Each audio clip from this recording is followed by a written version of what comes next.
We need to talk about Spider-Man 3, it being the most publicised of this week's offerings. Let's take a deep breath, because it's going to take huge amounts of money, and it will obviously be number one next week. So critic-proof, then? Oh, absolutely. No, absolutely, because it's it's a franchise. It makes no difference what the critics say about it at all. It makes no odds. So, as you probably know, I'm a big fan of Sam Raimi. I really like The Evil Dead. I really, really like Evil Dead 2. I think that he's a great kinetic director. He's got a great pop sensibility. Anyone whose movie was outlawed under the Video Recordings Act, for 10 years can't be all bad in my book. You have said all this before, and to Sam Raimi on the programme a couple of weeks ago. So feel free to move on. Okay, fine. So, Spider-Man 1, good. Spider-Man 2, better. Spider-Man 2 was great, because Spider-Man 2 was all about him, his adolescence. It was all about him, coming of age and having, great sort of social problems with that. Now Spider-Man 3 is about, well, it's sort of about everything.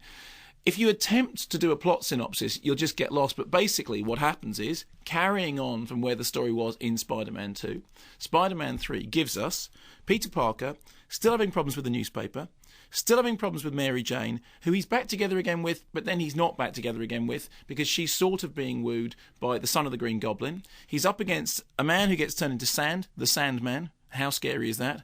A meteorite from outer space which delivers black gloop onto his costume and creates a bad, dark version of Spider-Man.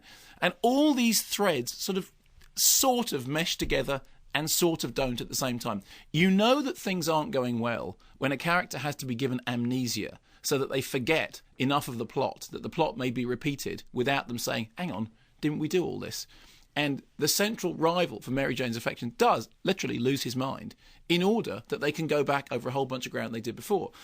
I really wanted to like Spider-Man 3 because I really like the idea that you have a big subversive blockbuster in amidst all... that we've got the summer of threequels coming up. We've got Pirates of the Caribbean 3, which I'm already starting to get a headache about. We've got Rush Hour 3. We've got Die Hard 4. That's a forkquel.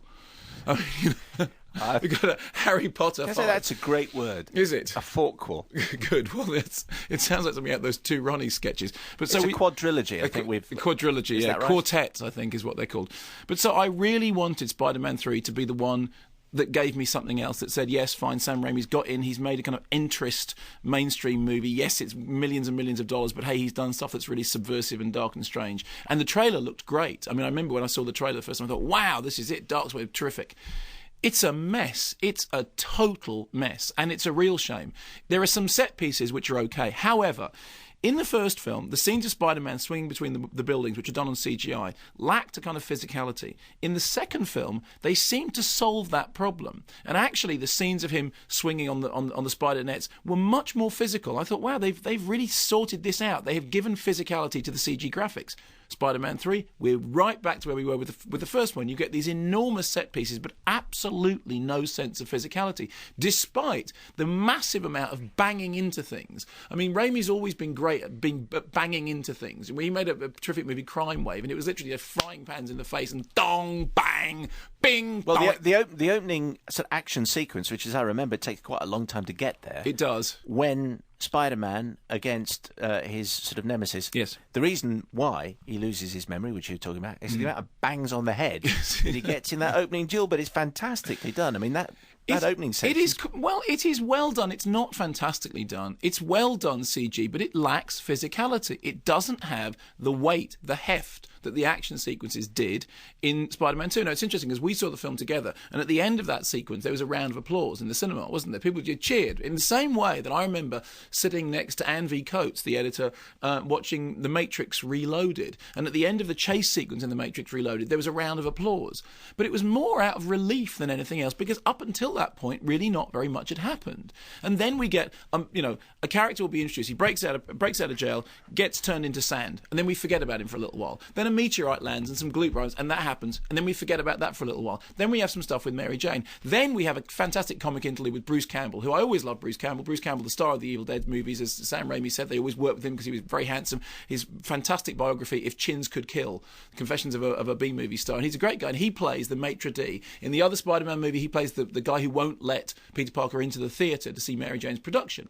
But he plays the matron. There's a funny little routine when Peter Parker wants to propose to Mary Jane, and he's the French waiter. He actually comes on all John Cleese at that point. Yeah, it's very much like Python-esque. sort of Mr. Creosote, isn't it? But it's completely self-contained. Then there's another section when he suddenly gets all cocky and confident because he's got the black Spider-Man thing in, and he walks down the street as if he's in Saturday Night Fever. These are all set pieces, but they're not set pieces that hang together. And the problem is that since they don't hang together in any particular order, you start to feel, gosh, we've been here for a long time, haven't we? My bottom's starting to hurt. Did I leave the gas on? I'm starting to get a bit of a backache. Hang on, isn't this a bit from Spider-Man 2? Where's Dr. Octopus gone? Because I'd like him to come in and sort things out. And I was starting to get really frustrated. And worse of all, I was starting to get bored.